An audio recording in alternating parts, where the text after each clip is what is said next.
Bienvenue sur Équilibre Sport et Nature. Dans cette vidéo, je vous emmène découvrir l'espace Modéane en plein centre de Clisson.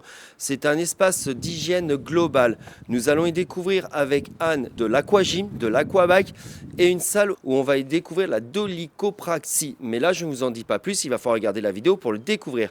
Et après, nous irons voir Maude qui va nous faire découvrir son centre de bien-être avec l'irrigation du côlon et les massages.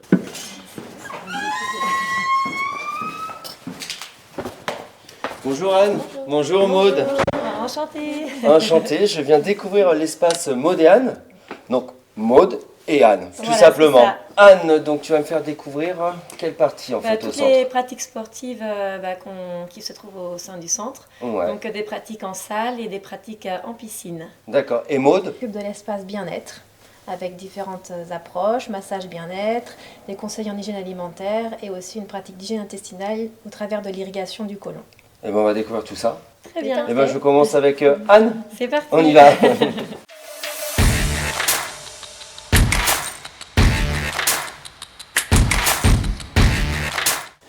Alors Anne, est-ce que tu peux me parler du centre en fait de ta partie à toi? Moi, donc la partie sportive en salle, du coup, on a une méthode qui est très particulière et qui est unique ici. Ça s'appelle la dolichopraxie. C'était une méthode qui a été créée par mon père Michel il y a déjà quelques années. Donc c'est un travail au sol, un travail d'étirement qui va permettre de soulager ses articulations et de mettre de la distance entre chacune des vertèbres pour pouvoir avoir un confort de vie et retrouver de la souplesse. La dolichopraxie, ça se fait vraiment que au sol. Ouais. Et autrement, donc les deux autres méthodes, on a la coordination motrice et proprioception, ainsi que l'athlétisation corporelle, où ça c'est debout. Donc la coordination motrice, c'est un travail autour de la marche, savoir marcher en avant, en arrière, latéralement, savoir tourner. Et on va utiliser aussi nos bras pour nous accompagner dans les mouvements. Donc c'est de faire travailler son corps dans la globalité. Alors quand tu dis la marche, on sait tous marcher. On sait marcher, mais on ne sait pas forcément utiliser les bras en même temps que les jambes. Marcher en avant, en arrière, tourner en rotation. Alors quel est le but de cette discipline, on va dire? C'est quoi le but et l'intérêt de savoir marcher? C'est d'utiliser toutes ces possibilités musculaires pour chercher à s'auto-grandir tout en se mettant en mouvement. Parce qu'en étant debout, au fur et à mesure de la journée, en fait, le corps se tasse. Oui. Et du coup, on veut essayer d'utiliser sa musculature profonde pour se redresser et se grandir et se soulager. D'accord. Et la troisième méthode, on va dire, ou le troisième groupe que vous faites? Donc c'est de l'athlétisation corporelle. Donc là, c'est un travail un petit peu plus puissant. On va utiliser un step et puis des charges légères, donc des haltères, des medicine balls, des barres lestées. Mais donc c'est un travail en endurance, mais toujours en cherchant à s'auto-grandir pour pouvoir avoir une pratique sportive un peu plus puissante. Il y a un âge pour faire cette méthode? Alors, en règle générale, on peut avoir des jeunes à partir de 15-16 ans qui sont assez ouverts à cette pratique-là. Mais puis après, ça peut aller jusqu'à 70, 80 ans, peu importe après. Voilà. Parce que quand tu dis les jeunes aujourd'hui, on les voit avec leur tablette, avec leur téléphone, Ouais, et ils sont toujours comme ça. Oui, et donc, en fait, ils s'auto-grandissent pas? Voilà, ils sont toujours tassés, souvent ils ont les épaules qui s'enroulent. Et si ils gardent cette posture-là au quotidien, ils vont finir par avoir un dos voûté à 20 ans. Voilà. Donc, il est intéressant de dire aux parents de venir à Clisson et faire de la dolichopraxie pour nos jeunes. Voilà, c'est ça. Maintenant, on va aller découvrir la piscine. Oui, très bien. On y va? C'est parti. Je vais faire attention de ne pas tomber dedans quand même, Oui, je suis habillé. ça serait bien dommage. Ce serait... Quoique, vu la chaleur qu'il fait dans la pièce, il doit faire bon dans l'eau, non? Ouais, très très bon. Ouais. Nous, quand on donne les cours dans la piscine, on est en débardeur. Ah, tu m'étonnes, oui. là, il fait super beau. Ouais. Donc, nous voilà autour de la piscine avec les vélos, donc... Ça, c'est pour les vélos d'aquabike. Ouais. Voilà, donc du pédalage dans l'eau. Donc là, c'est pour travailler plutôt le cardio. Donc, vous faites aquabike. Aquabike, aquagym. On va faire des cours de natation pour les enfants à partir de 6 ans.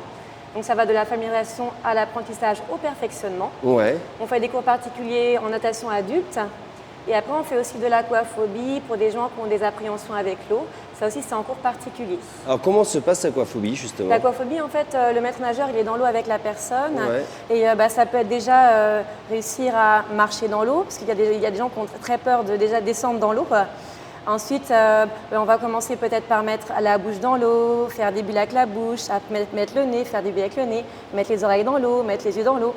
Et puis après, une fois qu'on a passé ce cap-là, on va commencer à essayer de s'allonger à plat ventre avec la tête dans l'eau pour flotter. On appelle ça une étoile de mer. Ok. Une fois qu'on a compris que le corps il peut flotter et qu'on peut avoir confiance en l'eau, on peut après aborder le redressement, se remettre les pieds au sol, parce que ça aussi c'est aussi un cap. Et une fois que les gens ils sont à l'aise à ce niveau-là, on va commencer à apprendre à nager. D'accord. Et une fois qu'on sait nager, une fois qu'on fait de la j'ai perdu le nom, de l'écopraxie, on va voir Maud qui, elle, va prendre soin de notre corps. C'est ça. Et bien maintenant, je vais voir Maud. Et bien on y va. Merci Anne.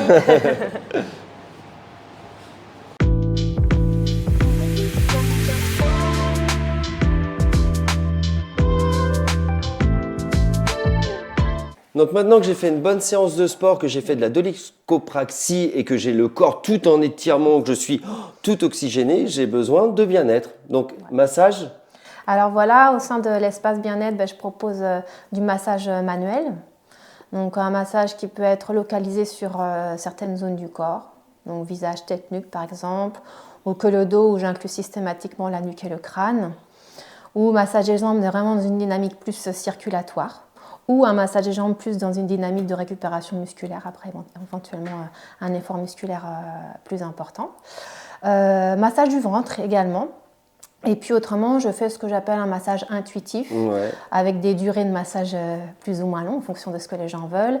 Et dans ce massage, soit les personnes me spécifient les zones qu'elles ont envie que je travaille en fonction de ce qu'elles ressentent dans leur quotidien, ou alors après elles me laissent un petit peu carte blanche ou carte léure, et puis je fais en fonction de ce que le corps de la personne m'envoie comme information.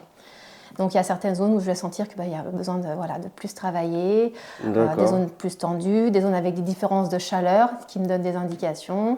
Donc voilà, je m'ajuste. Et puis aussi, j'ajuste aussi la pression en fait, de mes appuis en fonction aussi de la personne. Si la personne veut un massage plus doux, un peu plus appuyé, voilà, tu t'adaptes à la personne. Voilà. Donc ça, c'est la partie massage manuel. Tu as aussi la partie massage, alors on ne va pas dire mécanique, mais sur tapis d'eau, c'est... Voilà.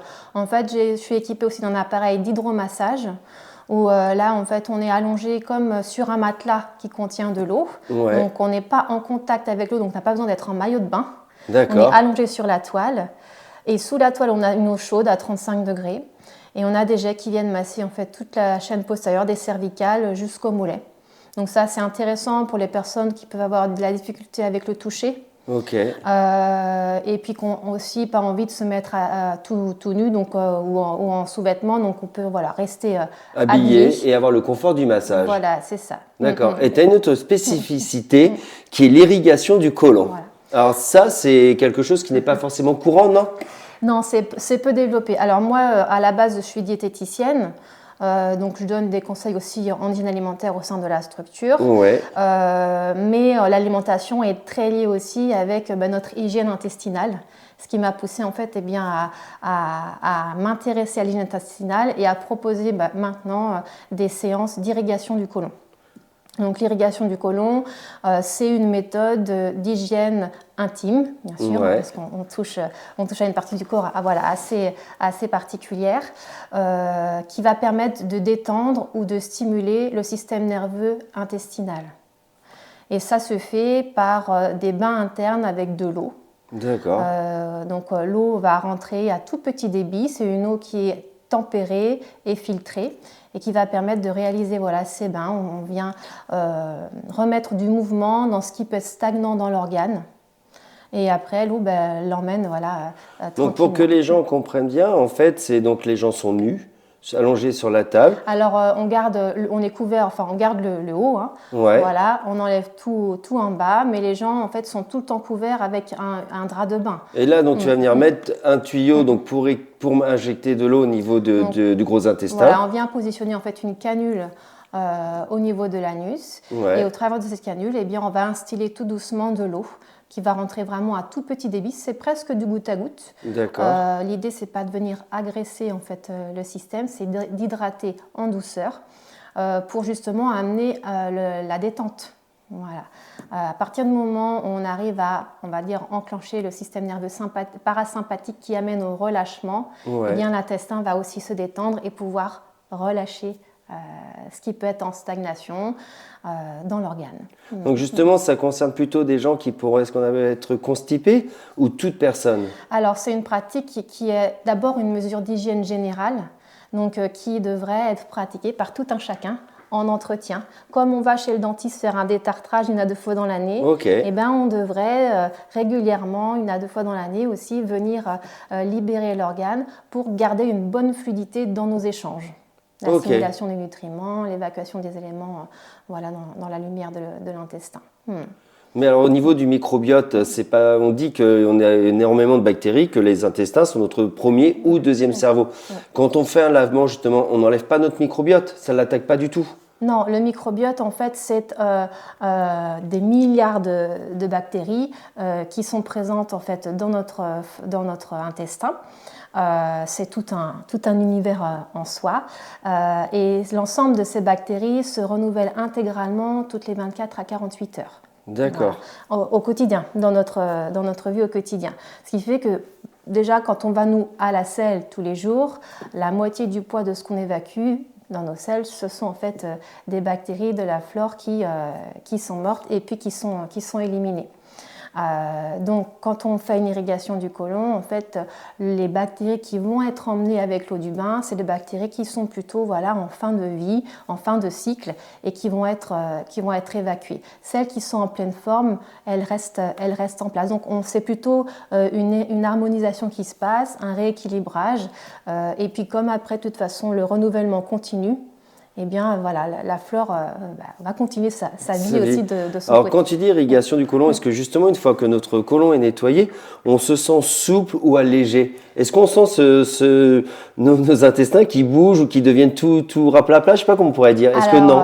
Alors, c'est vrai que dès la fin de la séance, on sent vraiment une différence. C'est-à-dire qu'en général, quand on mange au quotidien, même si on va à la selle, il peut y avoir parfois des zones de notre ventre, quand on appuie dessus, qui peuvent être tendues, sensibles, oui.